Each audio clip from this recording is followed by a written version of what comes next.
நம்ம ஐயா மாண்புமிகு தமிழக முதல்வர் மு.க.ஸ்டாலின் அவர்கள் வந்து வெளிநாட்டு பயணம் ஜெர்மனி, லண்டன் அங்க போயிருக்காரு. அதனோட நோக்கம் வந்து முதலீடுகளை நம்ம தமிழ்நாட்டு கொண்டு வரணும். அது ரொம்ப பெருமையான விஷயம். அந்த பெருமையான விஷயங்களை நம்ம எல்லாருமே மகிழ்ற தருணம் தான் இது. அதே சமயத்துல அவர் பிரஸ் மீட்ல செய்தியாளர் சந்திப்புல அவர் செய்தியாளர்கள் கேட்ட கேள்விக்கு இவர் கீழே குனிஞ்சு எதையோ பார்த்துட்டு மறுபடியும் பதில் சொல்றார். கீழே குனிஞ்சிட்டு பார்த்து பதில் சொல்றார். இதுக்கான காரணம் என்ன? ஏன் அவர் ஸ்ட்ரெயிட்டா பதில் சொல்லலாமே அப்படிங்கிற கேள்வி வந்து பரவலா வீடியோ போட்டுட்டு இருக்காங்க நம்ம யூடியூபர்ஸ். அந்த விஷயத்த ஒரு ஒரு 2-3 நிமிஷம் அது பேசிடலாம் அப்படின்னு தான் எனக்கு தோணுது. இவர் பார்த்து பேசுறாரு அப்படின்னு சொல்லும் போது அங்க வீடியோ, ஆனா மறுபடியும் சொல்லிக்கிறேன், இந்த வீடியோ முழுக்க முழுக்க அந்த நம்ம ஐயா மாண்புமிகு முதல்வர் ஸ்டாலின் அவர்கள் பேசின வீடியோவுக்கு கீழே வந்த கமெண்ட்ஸ் அடிப்படையில மட்டும்தான் இந்த வீடியோ பதிவாகிட்டு இருக்கு. அந்த கமெண்ட்ஸ்ல நிறைய பேர் என்ன சொல்றாங்கன்னா, இவர் பார்த்து பார்த்து பேசுறாங்க, என்ன கீழே குனிஞ்சு குனிஞ்சு பாக்குறாங்க. நிறைய பேர் ஓப்பனாவே வெவ்வேறு விதமா பேசுறாங்க. அதை பத்தி நம்ம பேசக்கூடாது. ஏன்னா மாண்புமிகு முதல்வர் மு.க.ஸ்டாலின் அவர்கள் நம்மளால் செலக்ட் பண்ணவர். அவர் தரம் குறைந்தோ இவர் மதிப்பு குறைவாவோ பேசுவது அநாகரிகமான செயல். அப்படி செஞ்சோம்னா நாம தமிழ்நாட்டில் இருக்கிறதுக்கான அர்த்தமே கிடையாது. அவரை பெருமைப்படுத்துற விதமா தான் இருக்கணுமே ஒழிய சிறுமைப்படுத்தக்கூடாது அப்படிங்கிறது என்னோட நோக்கம். ஏன்னா அவரை சிறுமைப்படுத்த நம்ம தமிழ்நாட்டோட மதிப்பு வெளிநாட்டுல குறையும். வெளிநாட்டுல குறைஞ்சதுன்னா நம்ம தமிழக முதல்வர் அங்க போனதுக்கான அர்த்தமே குறைஞ்சிட்டு இருக்கும். நாம அவர் மீதான விமர்சனங்களை நியாயமான முறையில வைக்கணும் அப்படிங்கிறத என்னோட நோக்கமா இருந்துகிட்டு இருக்குது. ஓகே, இப்போ அங்க ஒரு கேள்வி வந்து கேட்கறாங்க, இப்படி வந்து இங்க வந்ததுக்கான நோக்கம் போன தடவை வந்ததுக்கும் இந்த தடவை முதலீடு அந்த நோக்கத்திற்கு வந்ததுக்கும் என்ன காரணம் அப்படின்னு சொல்றது சாதாரண ஒரு விஷயங்கள். இப்போ உதாரணத்துக்கு நான் இந்த வீடியோ பண்ணிட்டு இருக்கிறேன் அப்படின்னா, ஓகே, ஐயா மு.க.ஸ்டாலின் அவர்களை பத்தி பெருமைகள், முன்னாடி பேசின விஷயங்கள், இந்த பிரஸ் மீட்ல என்ன நடந்துச்சு அப்படின்னு சொல்லிட்டு ஆதாரப்பூர்வமா சில விஷயத்துல கூகுள்ல தேடி, விக்கிபீடியா இது மாதிரி விஷயங்களில் எல்லாத்தையுமே தேடி தான் எடுத்துக்கிட்டு வரவே ஒழிய சும்மா பிளைனா வந்து இப்படி உட்காந்துட்டு பேசிட்டு இருக்கிறது கிடையாது. ஸோ அதை உடனே எழுதி மெமரி பண்ணி அப்படிலாம் வந்து பேசுறதும் கிடையாது. நம்ம அங்க என்ன தேடணும், என்ன சர்ச் பண்ணணும், என்ன ரிசர்ச் பண்ணி எடுத்துக்கிட்டு வந்தோம், அந்த டீடைல்ஸ் வந்து மண்டைக்குள்ள ஆட்டோமேட்டிக்கா இருக்கும். உடனே நாம பேச ஆரம்பிச்ச உடனே ஐயா மு.க.ஸ்டாலின் வந்து சிறுமைப்படுத்தக்கூடாது, பெருமை. ஏன்னா சிறுமைப்படுத்துறதுக்கான ஆளே கிடையாது. அவர் எத்தனை போராட்டங்களை தாண்டி, எவ்வளவு விஷயங்கள், எவ்வளவு நடைபயணம், இது மாதிரி விஷயங்கள்லாம் தாண்டி ஒரு அரசாங்கத்தை கட்டமைச்சிருக்காரு. அந்த அரசாங்கத்துக்கு மக்கள் மனசுல இடம் பிடிச்சதுனாலதான் இப்படிப்பட்ட கவர்மெண்ட் அமைஞ்சிருக்கு. ஆனா அவர் செய்யற சில விஷயங்களை நம்ம தமிழக பிரஜை எல்லாருமே வந்து கேள்வி கேட்கறாங்க. அது கடமைதான் சொல்ல போனா. அடிப்படையில நம்ம ஆட்டோமேட்டிக்கா ஐயா ஸ்டாலின் அப்படின்னு சொல்லி ஆரம்பிச்ச உடனே ஆட்டோமேட்டிக்கா வர வார்த்தைகள் எல்லாமே தெளிவான வார்த்தைகளாகவும் அதே சமயத்துல பேசக்கூடிய வார்த்தைகளாகவும் கீழே குனிஞ்சு ஒரு கண்டென்ட் எடுத்து என்ன அடுத்து அப்படின்னு சொல்லிட்டு கையை பாருங்க, கையில் எதுவுமே இல்லை. கையில நோட்ஸ் எடுத்தோ எதையுமே பேசுறது கிடையாது. நேரா பாயிண்ட் டு பாயிண்ட் பேசுறோம். ஸோ இப்படிப்பட்ட சூழ்நிலை சாதாரண ஒரு மனுஷன் நான் பேசிக்கிட்டு இருக்கேன். ஆனா ஐயா ஸ்டாலின் அவர்கள் பத்திரமா பார்த்து பேச வேண்டிய விஷயம்தான். அதுக்காக குறிப்பெடுத்துக்கிறது தப்பே கிடையாது. ஏன்னா ஒரு வார்த்தைகள் அங்க தவறா போயிட்டாலோ அங்க வந்து பிரஸ் மீட் வந்து தப்பா போயிடும். அது வந்து பிரஸ் அதான் தெரியல, கேமராஸ் எல்லாமே வந்து ஒரு செய்தியாளர் நம்ம மு.க.ஸ்டாலின் அவர்கள் சாதகமான செய்தியாளர் கூட இருப்பாங்க, அவங்களுக்கு எதிரான செய்தி ஊடகம் கூட இருக்கும். ஸோ இது மாதிரி ஊடகங்கள் இருக்கிற நிலையில பாதுகாப்பாகவும் குறிப்பு கச்சிதமாகவும் உண்மைத்தன்மை நிறைந்ததாகவும் இருந்தா மட்டும்தான் அந்த செய்தியாளர் சந்திப்பு பூர்த்தி அடையும். அதுக்காக நோட்ஸ் எடுத்துக்கிறது தப்பே கிடையாது, குறிப்பு எடுத்துக்கிறது தப்பே கிடையாது. ஆனா சாதாரண ஒரு கேள்வி வருது, இப்படி போன முதலீடுக்கு இந்த முதலீடுக்கு என்ன அப்படின்னு சொல்லணும்னா, போன முதலீடுல இத்தனை கோடி வந்தது, இந்த முதலீடுல ஒரு நீங்க சொல்ல வேண்டியதே இல்லை, ஒரு 1000 ஒரு 4000 கோடியே இத்தனை லட்சத்து இத்தனை ஆயிரத்து இத்தனை ரூபாய் அப்படின்னு சொல்றது கொஞ்சம் எண்ணிக்கையில வந்து தவறலாம் வாயு போலர்லாம் மாறிடும். நீங்க மதிப்பா ஒரு 3000 கோடி போன தடவை வந்துச்சுங்க லாபம், நம்ம முதலீடு வந்த என்னோட வெளிநாட்டு பயணத்துல முதலீடு கிடைச்சது. இந்த தடவை ஒரு 6000-7000 கோடி நாங்க முதலீடு நோக்கி போயிட்டு இருக்கோம் அப்படின்னு ஒரு அப்ராக்சிமேட்டா ஒரு தோராயமா நீங்க சொல்லலாம். ஆனா அதையும் நீங்க இப்படி கீழே குனிஞ்சு பார்த்து செய்யறது தான். ஆனா அங்க மறைவா இருக்கிறனால அந்த மறைவுக்கு கீழே வந்து நீங்க அங்க ஒரு மணி நேரம், அந்த மணி நேரம் தான் பேசணும் அப்படிங்கிற தமிழ்நாட்டில் இருக்கிற கண்டிஷன் மாதிரி ஏதாச்சும் அங்க தேர்தல் ஆணையம் இருக்கா அப்படிங்கிறது எனக்கு தெரியல. ஏன் கீழே குனிஞ்சு பேசுறீங்க அப்படின்னு சொல்லிட்டு அந்த கமெண்ட்ஸ்ல எல்லாமே சொல்றாங்க, இவர் வந்து என்னமே பார்த்து படிக்கிறாரு அப்படின்னு சொல்லி ஒரு சாதாரண கேள்வி கூட பதில் சொல்ல மாட்டேங்கிறாரு. அதனால இதுக்கான செயல் என்ன அப்படின்னு சொல்லிட்டு நீங்களே தான் சிந்திக்கணும். ஏன் கீழே குனிஞ்சு படிக்கிறாரு, எல்லாத்தையுமே பார்த்து தான் படிக்கிறாரா அப்படிங்கிற ஒரு உண்மை தன்னையை சொல்லும் போது அவர் வந்து அந்த மறைப்பு இல்லாமையே செய்தியாளர் சந்திப்புல நேராவே பேசலாமே. இதுதான் ஒரு கேள்வியா இருக்குது. ஏன் அதுக்கு ஒரு மறைப்பு, அந்த ஒரு மேடை, அதுக்கு ஏன் இவ்வளவு ஒரு செய்தியாளர் சந்திப்பு?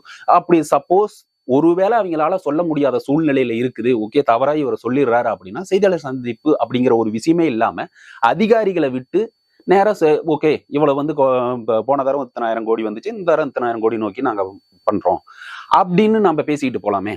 அதிகாரிகள் விட்டு பேசலாம். ஏன்னா சம்பந்தப்பட்ட அமைச்சர்களோ சம்பந்தப்பட்ட முதலமைச்சரோ வந்து சொன்னா மட்டும்தான். ஏன்னா நாம செலக்ட் பண்ண, நாம தேர்ந்தெடுக்கப்பட்ட அமைச்சர், நாம தேர்ந்தெடுக்கப்பட்ட முதலமைச்சர் அவர் வந்து சொல்லும் போது, அவர் வாயால் சொல்லும் போது மக்கள் மனசுல நிறையும் அப்படிங்கிற ஒரே காரணத்துக்காக தான் அவங்க நேரா வராங்க. ஆனா அவங்க வரும்போது இப்படி ஒரு சூழ்நிலையில வந்து கீழே குனிஞ்சு படிக்கும் போது அவர் வந்து மனசுல எதுவுமே இல்லையோ, ஓகே அவர் சாதாரண அவங்களை சுத்தி அதிகாரிகளா இருப்பாங்கல்ல, ஒரு டேட்டா சின்ன டேட்டா வாங்கிட்டு வந்து ஒரு தோராயமான மதிப்பு சொன்னாவே மக்கள் மனசுல குளிந்துரும் அப்படிங்கிறது தான் என்னோட ஒரு பணிவான வேண்டுகோள். இது மாதிரி இத அப்படியே தூக்கிட்டு போய் சீமானன் அவர்கள் மேல வந்து வச்சு, ஓகே அவர் முதலமைச்சரா இருந்தாருன்னா என்னெல்லாம் நடக்கும் அப்படின்னு பாத்தீங்கன்னா, எனக்கு தெரிஞ்ச வரைக்கும் அவரு வந்து இப்படி கீழே குனிஞ்சு இது மாதிரி எல்லாம் வச்சுக்கிட்டு ஓகே இப்படி அப்படின்லாம் எனக்கு தெரிஞ்ச பட்டாசு கிளப்பிடுவார் அப்படிங்கிறது தான் என்னோட ஒரு ஒரு விஷயமாவே தோணுது. அங்க கேட்கப்பட்ட கேள்விகள் நீங்க பாத்தீங்கன்னா சீமான் அவர்களோட எந்த ஒரு செய்தியாளர் சந்திப்பிலுமே கடைசி நிமிடம் வரையும் இருந்து ஒவ்வொரு கேள்விக்கும் தக்க பதில கொடுத்துட்டு தான் எந்திரிப்பாரு. அப்படிப்பட்ட மனுஷன் நீங்க இது மாதிரி ஒரு முதலமைச்சர் ஆகி இப்படி வெளிநாட்டு பயணமோ இப்படி வந்து அந்நிய முதலீடுகளை நம்ம தமிழ்நாட்டுக்கு கொண்டு வந்து நம்மளோட வேலை வாய்ப்பை அதிகரிக்கிறதுக்கான ஒரு செயல் செய்யும் போது அவர் போராடுறதே நம்மளோட தமிழ்நாட்டு சமுதாயம், தமிழ் இனம், மொழி அது பத்தி வளர்க்கணும் அப்படிங்கிற ஒரு விஷயத்தை நோக்கிட்டு போகும்போது இந்த அந்நிய முதலீடுகள்லாம் அவர் துல்லியமா கையில ஃபிங்கர் டிப் அப்படின்னு சொல்லுவாங்கல்ல, அது மாதிரி வச்சிருப்பாரு அப்படிங்கிறதா என்னோட உண்மையான பதிலாவே இருந்துகிட்டு இருக்குது.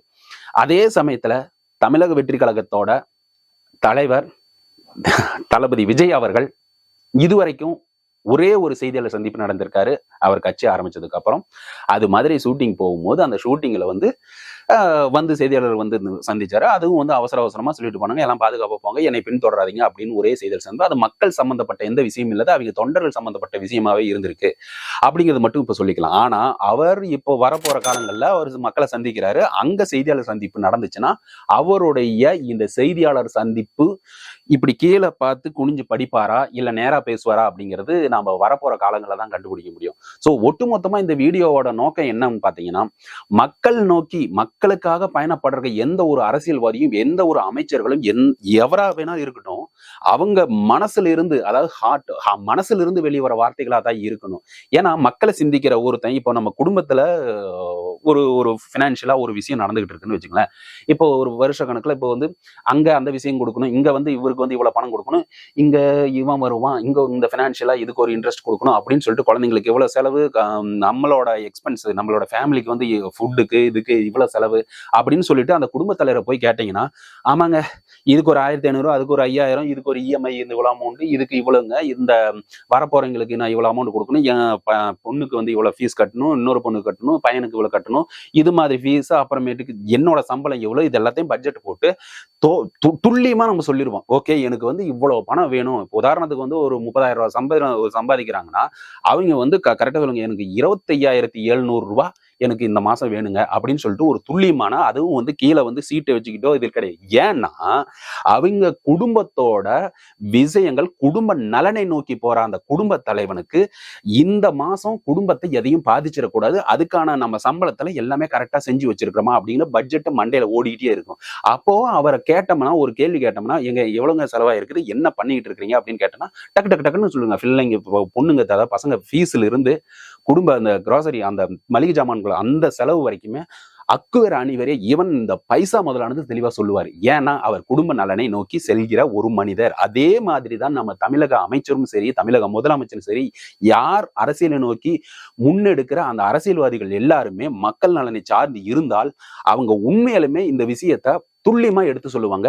இவ்வளவு செலவாக போது, இவ்வளவு ஆயிருக்குது, இவ்வளவு கடன் இருக்குது, இவ்வளவு போய் நான் அங்க முதலீடுகளை இழுத்துட்டு வர போறேன், அந்த இழுத்துக்கிட்டு வந்த அந்த முதலீடுகளை தமிழ்நாட்டு மக்களுக்கு, படித்த இளைஞர்களுக்கு இவ்வளவு வேலை வாய்ப்பு வரப்போகுது, இந்த வேலை வாய்ப்புல வந்து அவங்க ஒவ்வொரு சராசரியா ஒவ்வொருத்தருக்கும் 12,000 சம்பளம், 20,000 சம்பளம், அந்த சம்பளத்தால் அவங்க குடும்பம் வளர்ந்துரும். அந்த குடும்பம் வளர்ந்துச்சுன்னா டாக்ஸ் வந்து இவ்வளவு வந்து தமிழ்நாடு கவர்மெண்ட்டுக்கு வரும், தமிழ்நாடு கவர்மெண்ட்டுக்கு வந்துச்சுன்னா நாங்க இவ்வளவு பெரிய ஒரு நலப்பணிகளை நாங்க வந்து தமிழ்நாட்டுக்கு வச்சிருக்கிறோம் அப்படின்னு அங்கிருந்து இங்க வரைக்கும் எடுத்து சொல்லிட்டு இருக்கோம். நீங்க புள்ளி விவர கணக்குல சொல்ல வேண்டாம். ரமணால விஜயகாந்த் அவர்கள் சொன்ன மாதிரி புள்ளி விவர கணக்கெல்லாம் சொல்ல வேண்டாம். நீங்க ஒரு தோராயமான மதிப்பு, ஓகே, 1000 ரூபாய் அப்படின்னு 1233 ரூபா அப்படின்னு சொன்னீங்கன்னா ஒரு தோராயமா 1000 ரூபாய் அப்படின்னு சொல்லுங்க.